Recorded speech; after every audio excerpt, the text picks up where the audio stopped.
राहुल गांधी जी आप आगे बढ़ो, हम तुम्हारे साथ हैं।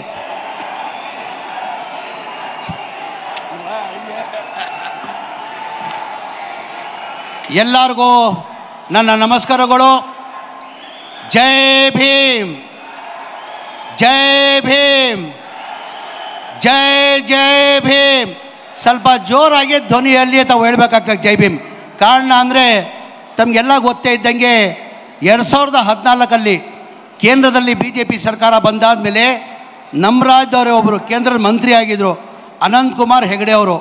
ಅವ್ರು ಏನಂದರು, ನಾವು BJP ಸರ್ಕಾರ ಬಂದಿರೋದೇ ಸಂವಿಧಾನ ತೆಗಿಯೋಕ್ಕಂತ ಹೇಳಿರೋದು ತಮಗೆಲ್ಲ ಗೊತ್ತಿರೋದು ವಿಚಾರ.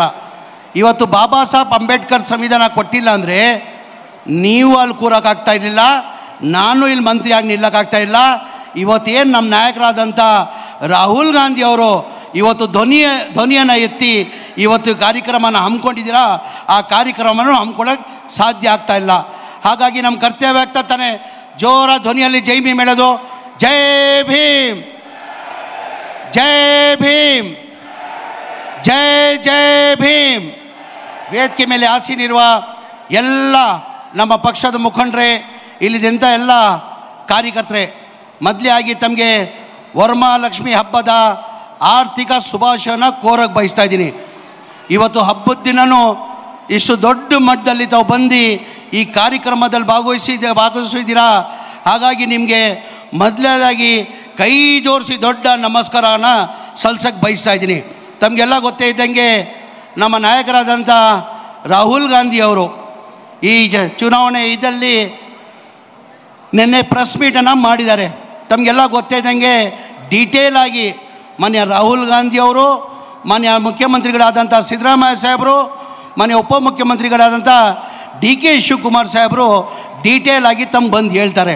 ನಮ್ಗೆ ಗೊತ್ತಿದ್ದಂಗೆ ಕರ್ನಾಟಕದಲ್ಲೇ ನಮ್ಮ 2024 ಏನು ಮನ್ಸೂರ್ ಖಾನ್ ಅವರು ಕಾಂಗ್ರೆಸ್ ಪಕ್ಷದ ಅಭ್ಯರ್ಥಿಯಾಗಿದ್ದರು, ತಾವೆಲ್ಲ ನೋಡಿದ್ದೀರ ಅವತ್ತು ಟಿ ವಿದಲ್ಲಿ.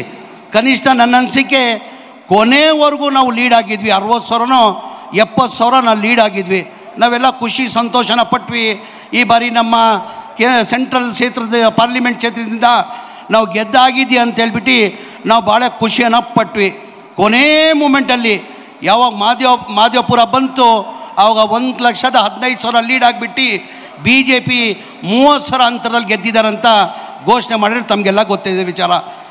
ಇದೆಲ್ಲ ರಿಸರ್ಚ್ ಮಾಡಿ ನಮಗೂ ಒಂಥರ ಆಶ್ಚರ್ಯ ಆಯಿತು. ಹೆಂಗಪ್ಪ 1,15,000 ಲೀಡ್ ಬರೋಕ್ಕೆ ಸಾಧ್ಯ ಆಯಿತು ಅಂತೇಳ್ಬಿಟ್ಟು ನಮಗೆಲ್ಲ ಆಶ್ಚರ್ಯ ಆಗಿತ್ತು. ಆಮೇಲೆ ಎಲ್ಲ ರಿಸರ್ಚ್ ಮಾಡಿದಾದ್ಮೇಲೆ ಒಂದೊಂದಲ್ಲಿ ಮಾದೇವಪುರದಲ್ಲಿ ಭಾಳ ಜನ ನಮ್ಮ ಮುಖಂಡರುಗಳು ಡೀಟೇಲಾಗಿ ವಿವರವನ್ನು ಕೊಡ್ತಾಯಿದ್ರು. ಭಾಳಷ್ಟು ಕಡೆ 15-20 ಮನೆಗಳಲ್ಲಿ 80 ಮತದಾರರು ಇದ್ದಾರೆ. ಆಮೇಲೆ 15-20 ಮನೆಯಲ್ಲಿ ಒಂದೇ ಬೂತಲ್ಲಿ 71, 72, 73, 74 4-5 ಬೂತು ನನಗೆ ಡೀಟೇಲಾಗಿ ಹೇಳ್ತಾಯಿದ್ರು. ಸಣ್ಣ ಸಿಟ್ಟ ಒಂದೇ ಕಟ್ಟಡಿಯಲ್ಲಿ 100 ಓಟ್, 80 ಓಟು, 70 ಓಟ್ ಅಂತ ಮನೆಯ ಸ್ನೇಹಿತರು ಹೇಳ್ತಾಯಿದ್ರು.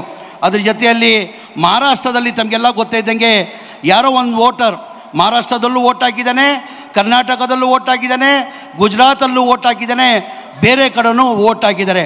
ಆ ಹಿನ್ನೆಲೆಯಲ್ಲಿ ಇವತ್ತು ನಮ್ಮ ರಾಹುಲ್ ಗಾಂಧಿಯವರು ಇವತ್ತು ಈ ಬಗ್ಗೆ ಹೋರಾಟನ ಮಾಡಿ ನ್ಯಾಯನ ದೊರಕಿಸೋದ ಕೆಲಸ ಅವರು ರಾಹುಲ್ ಗಾಂಧಿ ಅವರು ಮಾಡ್ತಾಯಿದ್ದಾರೆ. ಇವತ್ತು BJP ತಮಗೆಲ್ಲ ಗೊತ್ತೇ ಇದ್ದಂಗೆ ನನ್ನ ಚಾಮರಾಜಪೇಟೆ ಕ್ಷೇತ್ರದಲ್ಲಿ 5 ಬಾರಿ ಜನ ನನ್ನ ಆಶೀರ್ವಾದ ಮಾಡಿ 5 ಬಾರಿ ನನ್ನ ಗೆಲ್ಲಿಸಿದ್ದಾರೆ. MLA ಚುನಾವಣೆಯಲ್ಲಿ ನೋಡಿ ನೀವು, ಯಾವತ್ತೂ BJP 22,000 ಓಟ್ ಮೇಲೆ BJP ಯಾವತ್ತೂ ತೊಗೊಂಡಿಲ್ಲ. ಯಾವಾಗ ಪಾರ್ಲಿಮೆಂಟ್ ಚುನಾವಣೆ ಬರ್ತದೆ 45,000, 48,000 ಓಟ್ ತೊಗೊತಾರೆ. ಹೆಂಗೆ ಸಾಧ್ಯ ಅದು? ಅಸೆಂಬ್ಲಿಯಲ್ಲೂ ತೊಗೊಳ್ಬೇಕು ತಾನೆ. ಅಸೆಂಬ್ಲಿಯಲ್ಲಿ 22,000ಇಂದ 23,000 ಓಟ್ ತೊಗೊಂಡಿರೋದು. ಪಾರ್ಲಿಮೆಂಟ್ ಬಂದರೆ 45,000ಇಂದ 48,000 ಓಟ್ ತೊಗೊಳ್ತಾರೆ. ಇವತ್ತು ಆ ಕೆಲಸ ಆಗಿಲ್ಲ ಅಂದರೆ ಇವತ್ತು ಲೋಕಸಭೆಗೆ ನಮ್ಮ ಮನ್ಸೂರ್ ಅವರು ಇವತ್ತು ಯಶಸ್ವಿ ಆಗ್ತದಂತ ನಾನು ಭಾವಿಸ್ತಾ ಇದ್ದೀನಿ.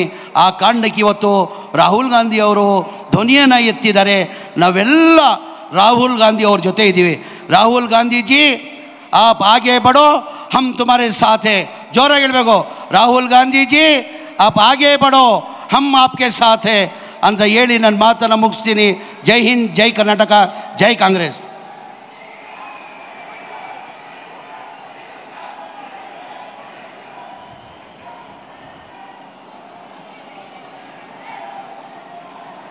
ಸನ್ಮಾನ್ಯ